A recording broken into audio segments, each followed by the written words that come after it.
Seniors graduating next year may have a hard time finding a job after college. We'll hear from alumni about their experience job hunting. UCLA Game Week is coming up, but it may look a little different on campus this semester. And everyone in the Student Union building was evacuated this afternoon. More on a bomb threat straight ahead.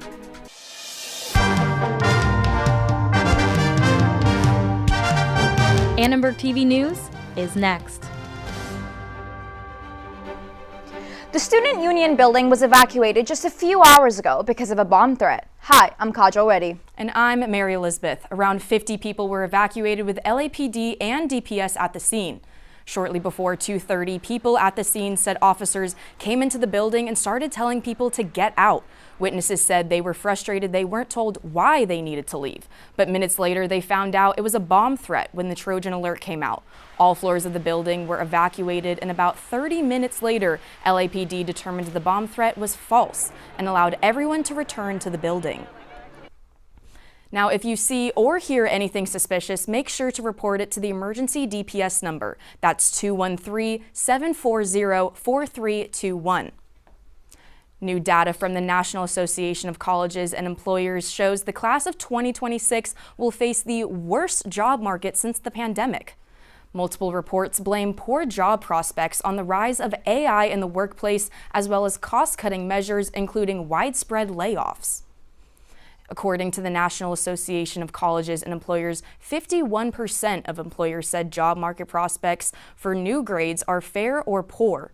I spent about a year post-grad looking for my full-time role. Being in the freelance route has definitely reassured me that I am okay right now, as I'm accustomed to the highs and the lows of this field. This has been the safest route for me to not get laid off again. I've been submitting applications at least 20 per day, and I get a response for like 1 or 2.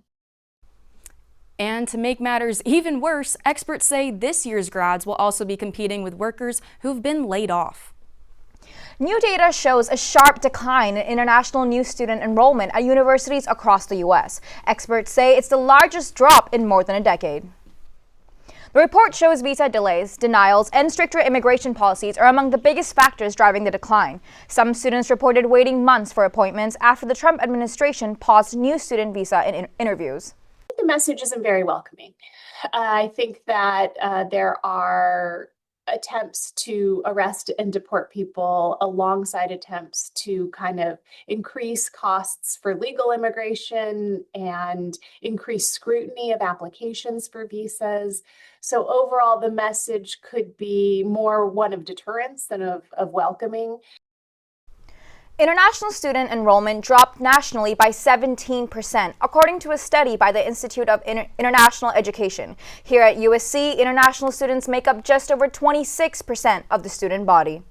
The waiting time before that, while the consulate was closed, was definitely stressful, and I was starting to, create some alternative plans of maybe taking a gap semester or a gap year.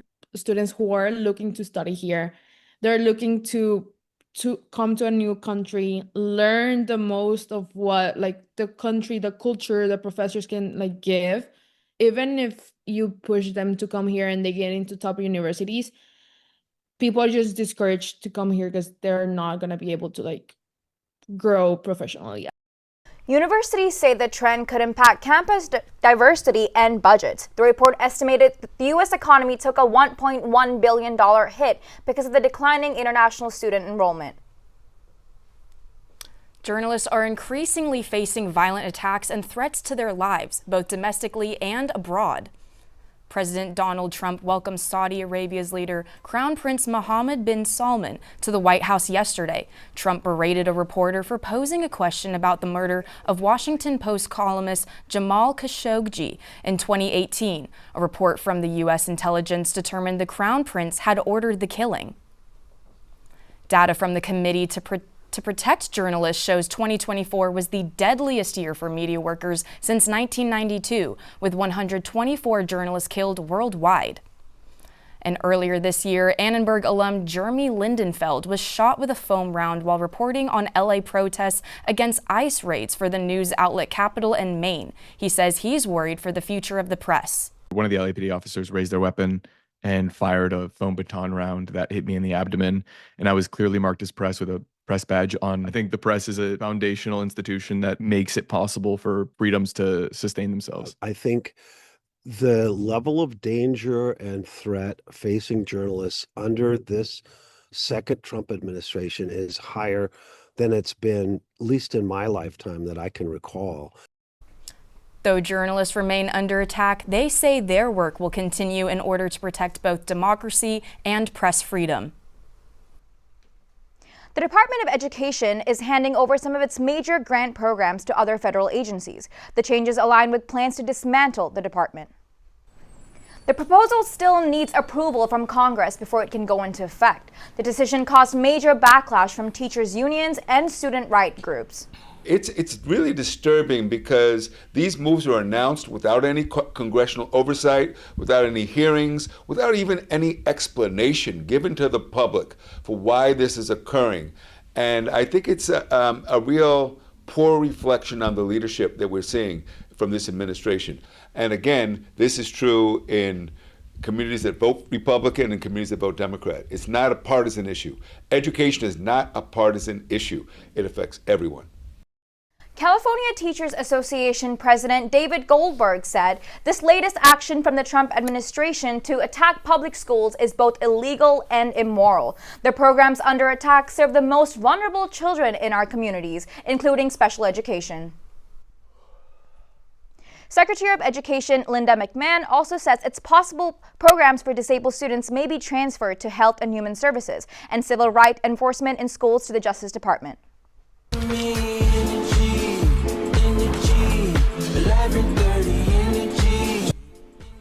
These are the sounds we'll miss at the annual USC versus UCLA football game.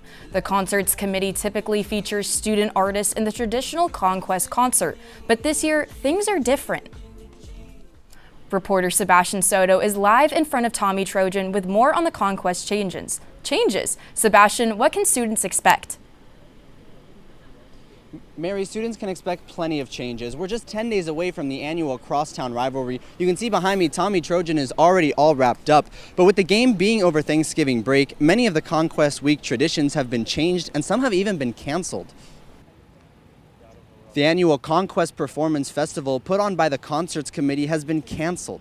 This is what the setup looked like in previous years. Instead of the concert, the Trojan Pride Committee will be hosting a carnival event featuring games, freebies, and appearances from both the Trojan Marching Band and some USC athletes. Trojan Knights and Hellenes are usually responsible for protecting Tommy Trojan and Hecuba from the Bruins. Really important to keep the tradition alive of the week-long, Tommy watch that we do every year. We are no longer doing an overnight watch, so we are going to be staying within the hours of the village and just maintaining that 9 to around 9 p.m. schedule. The Trojans will take on the Bruins on Saturday, November 29th at the Coliseum. Now, while Conquest might be canceled, there's another event going on across campus. Later in the show, we'll take you to an art exhibit at the Roski School. For now, we'll send it back to you in the studio. For Annenberg Media, I'm Sebastian Soto. Thank you, Sebastian. Now, McDonald's may no longer be the budget-friendly option it once was as prices continue to rise. A new law in California aims to protect victims of domestic violence. From the classroom to the market, we'll meet 3 Trojans. I'm so sorry, Cordelia, I'm going to pass it off to you. That are doing their creative ventures.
new law here in California is aimed at protecting victims of domestic violence and human trafficking. The act of intimidating, bullying, interfering with the ability of a witness or a victim to testify as to the harm in.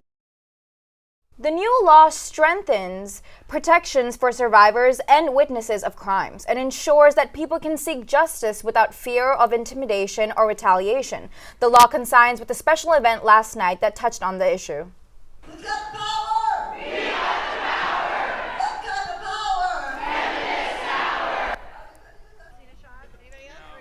The Feminist Majority Foundation hosted its 17th annual Global Women's Rights Awards last night. The awards celebrate individuals and groups involved in the fight for democracy and women's equality. The honorees work in the field of media and the law. There's this great sense of community, that we are no longer in it all by ourselves, that there are people whose names we do not know who are willing to embark on this great journey to save democracy. Women turbocharged the elections on November 4th, and they're going to save our democracy once more. Los Angeles Council member Monica Rodriguez says the Epstein case is a prominent example of challenges women face today. All of the delays in releasing just exemplify, I think, the struggle that women continue to experience to have equal footing in this country, to be respected, and that their voices matter. Hopefully the breach of the dam that will allow us to continue to, ascend in our strength and our power. The group also awarded the playwright, director, and inspiration for the Broadway play Liberation. Prices everywhere are increasing, including at McDonald's. Some customers say fast food just isn't cheap anymore. Prices may vary by location, but at this McDonald's on Figueroa, a Big Mac meal will now cost you $13.29.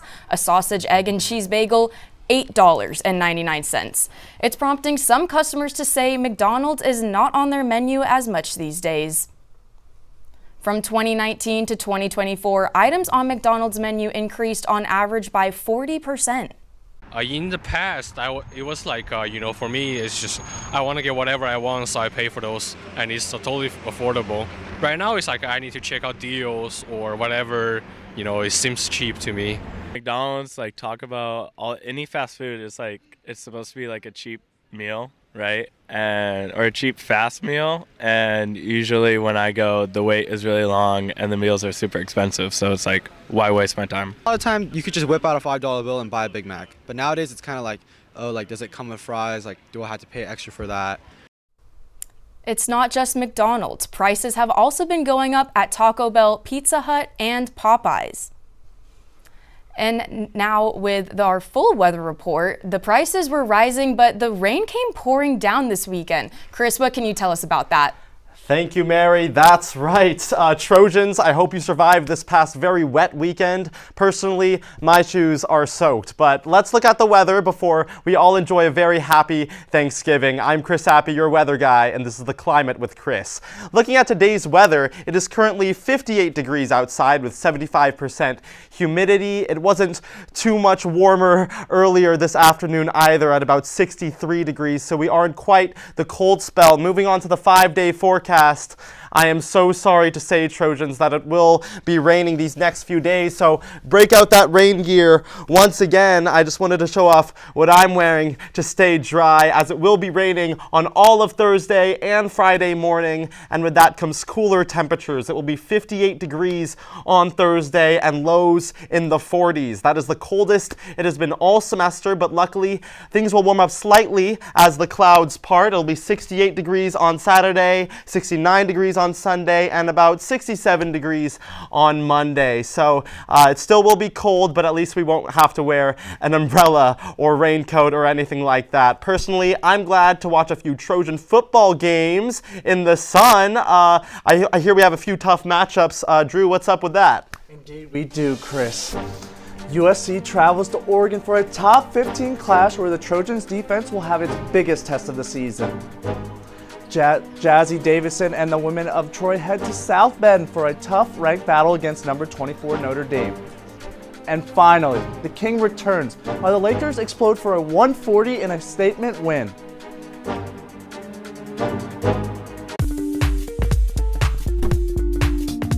USG election season has kicked off. They have a huge game on Thursday, right?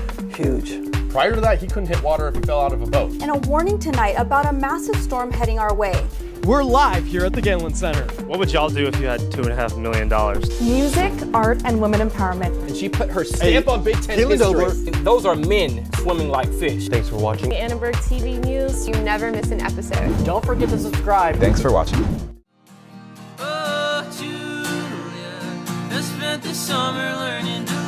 So, live from the Halo is USC Annenberg's take on NPR's Tiny Desk concerts.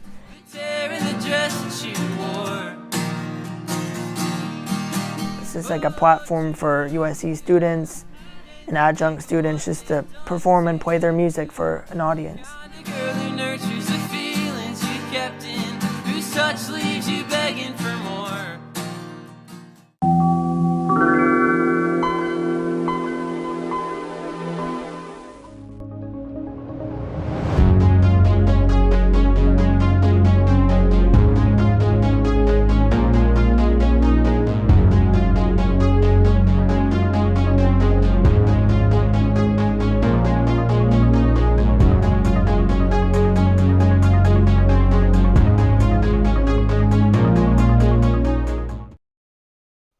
Welcome back to ATVN Sports. I'm Drew Yuskevich. And I'm Casey Kasliner. Duck hunting season starts early this week as number 15 USC heads to Eugene to face number 6 Oregon in a massive college game day matchup. The Trojans rolling in after a gritty comeback win over Iowa, proving they belong in the Big Ten. Last Saturday, USC showed real toughness in the pouring rain. Down 21-10 at halftime, the Trojans stormed back with 19 unanswered points. Makayla broke the 1,000-yard mark with another electric performance, and Jaden Mayava delivered under pressure with 254 yards and a touchdown. USC's strong second half led them to close out a 26-21 win. USC brings the number 1 total offense in the Big Ten, averaging nearly 490 yards per game, while Oregon counters with a top 3 defense, allowing just 235 yards per game. The Ducks have the top pass defense in America, setting up a true showdown of strength this weekend.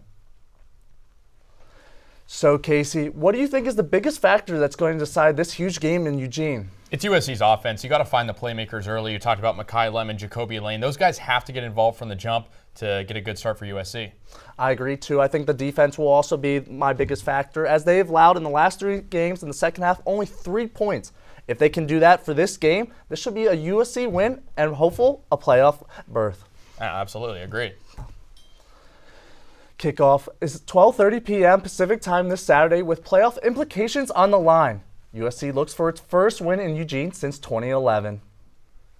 USC women's basketball is rolling into a huge ranked matchup this Friday as the 11th ranked Trojans travel to South Bend to face number 24 Notre Dame. They are coming off one of the most complete performances of the season. Last night, USC took control against Portland with a massive 21-0 run in the second quarter. The Trojans' defense also forced 13 turnovers. Freshman Jazzy Davidson led the way with 19 points, while 4 different Trojans scored in double figures. USC closed the game 78-51. This Friday, USC will face off against Notre Dame in South Bend. If you're watching the big game at home, don't forget to tune in to ATVN's first ever live halftime report from here in the studio. We'll have game highlights, analysis, and our standout players from the first half. You won't want to miss it. Tip-off is 3 p.m. Pacific time on ESPN as the Trojans look to grab a statement road win against the Fighting Irish. Trojans squared? USC men's basketball's next test, Troy, hails from Alabama, but dons the same team name. The USC Trojans are 3-0 after a 20-point win over Illinois State, marked by a historic performance by Rodney Rice. Rice dropped a triple-double with 21 points, 10 rebounds, and 10 assists to lead the way for USC. While many college basketball players never earned the chance to play at an NBA arena, the Trojans dominated the hardwood at Intuit Dome, the new home of the LA Clippers. Head coach Eric Musselman talked post-game about Hot Rod's development. Rodney's transition from being a scoring off guard at Maryland and having a great season last year to our vision, leap of faith, and then him wanting the challenge to play. I mean, this was the conversations that were happening during the recruiting process, and it can be risky too. The Troy and USC Trojans will battle on Thursday at Galen Center. Now, I think the loser should be forced to change its name to avoid any further confusion. He's not your average 40-year-old. LeBron James made his season debut last night against the Utah Jazz to mark his 23rd campaign in the NBA. LeBron was held sidelined for the Lakers' first 14 games due to a wound on his right side, but the King didn't miss a beat. He dropped 11 points with 12 assists for a double-double to carry LA to a 140-126 victory over Utah. The four-time NBA champ made 2 threes and also extended his double-digit scoring streak to 1,293 games in a row. Quite the feat for a guy who's already done so much already. LeBron and the Lakers will have a chance to make it 4 straight wins as they head to Utah once more to face the Jazz again on Sunday. That's all for sports. Basketball is in full swing and football controls its own destiny for the playoff. The right time to watch is now. I'm Casey Kasliner. And I'm Drew Yuskevich. Now back to Mary. Thank you. And just ahead, we talk to student entrepreneurs here at USC and visit an art exhibit on campus.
USC alumni have founded countless successful and creative lifestyle businesses like Pinkberry, Paige Denim, Tower 28 Beauty, and APL. But who will be the next generation of Trojan entrepreneurs? We caught up with 3 of them to hear about their journeys. And the clientele that I have built has been so amazing, and it's just really nice to know that people trust our talent and our work, and at the end of the day, we're bringing smiles to their lives. One of my highlights is actually being able to make a cake for LeBron James. I still can't believe it to this day. I baked a cake for the Lakers. So we still keep in touch, and I have been able to bake cakes for the Lakers for a while now. Right now, I make all my jewelry handmade in my dorm room, which is amazing. I love pouring myself into each and every piece, but I do want to be able to have more of a reach and be able to create on a larger scale. I just love seeing people on campus when they wear my pieces. It warms my heart. Kayana Kaneshiro turned her artistic talent into a thriving Etsy shop and Instagram page with over 20,000 followers. Now she sold over 10,000 items and plans to continue growing her community and business after graduation. It was so unexpected that I was able to create this sort of community around what I like to do. And honestly, when people come up to me and they'd say, "Oh my gosh, you're my favorite artist. I love you so much. I've been following on Instagram for 2 years now, and I've been really looking forward to seeing you in person." That stuff means so much to me, more than any monetary transaction. You can find all of their businesses on Instagram or check out Summer Solstice tonight at the SCIA Flea Market from 6 to 8 p.m. to support the next generation of Trojan entrepreneurs. Speaking of creative Trojans, I hear there's a new exhibit on campus featuring some wickedly talented USC artists. Sebastian, what's happening over there? Cordelia, you're exactly right. I'm here at the From Mud to Bloom exhibit at Watt Hall at the Rothsey School of Art and Design. We have an art exhibit here that focuses on the lotus flower, and it's about the connection between mother and child. I'm here with the woman who created the art, Yoon Lee. Yoon, thank you for talking to us today. Show us a little bit of the art that you have here. Yes. So the piece that I want to introduce is called Last Bloom, and this is an important piece that actually started this show. It's the painting is done on traditional Korean mulberry paper using Korean pigment that I got from Korea, and it's a woman with the lotus flower, and it's surrounded by these like background of lotus leaves around it, but she's like sitting on top of like a really old like dry leaf to symbolizes like the sacrifice and like the storyline that I try to draw on. And you have another piece of art you want to show us over here, another painting of yours? So yeah, this piece is a continuation of the other one, but because I was like I couldn't get more materials like Korean pigments, so this piece is done on linen, but it's done using acrylics, but I try to mimic the same technique that I used for the other piece, and it's the same theme. So mother is a lotus leaf, and it's dry, and it's like a little bit of, there's like a tear part around it because it's carrying this like responsibilities of take caring of its two child. And instead of making a child head to like a human head, I turned them into lotus flower. That's amazing. We have a lot of beautiful art here, plenty of other pieces to see. Come check it out at Watt Hall. For now, we'll send it back to you in the studio. For Annenberg Media, I'm Sebastian Soto. Thank you so much, Sebastian, and welcome back to Hot Minute. Now everyone is defying gravity with excitement because Wicked for Good is coming out this Friday. And of course, we're dressed in our, I would say, Emerald City best. Now again, we have 1 minute, so let's get into it before time flies faster than a certain bubble. Kajal, what's your take on the hype around Wicked this year? You know, Mary, when I first watched the first movie through like pre-screening through Chapman, I remember like it ended and I went, what? There's a part 2? Right. And I'm sorry, I'm a really impatient person and I wish it was all in one, but I was like at the edge of my seat. What did you think? See, I'm a big Broadway girl, so I think Act 1 and Act 2 was really great, and I think the movies definitely deserve their own time. I can't lie, I love Ariana, I love Cynthia, so the more the better, and I even think maybe part 3? Don't know. Well, I'll see you, Mary, and everybody else at the theaters on Friday. Thanks for watching Annenberg TV News. From everyone in Annenberg Media, I'm Kajal Reddy. And I'm Mary Elizabeth. For more coverage, don't forget to subscribe to our channel and turn on notifications so you never miss an episode. We'll see you next time. Good night.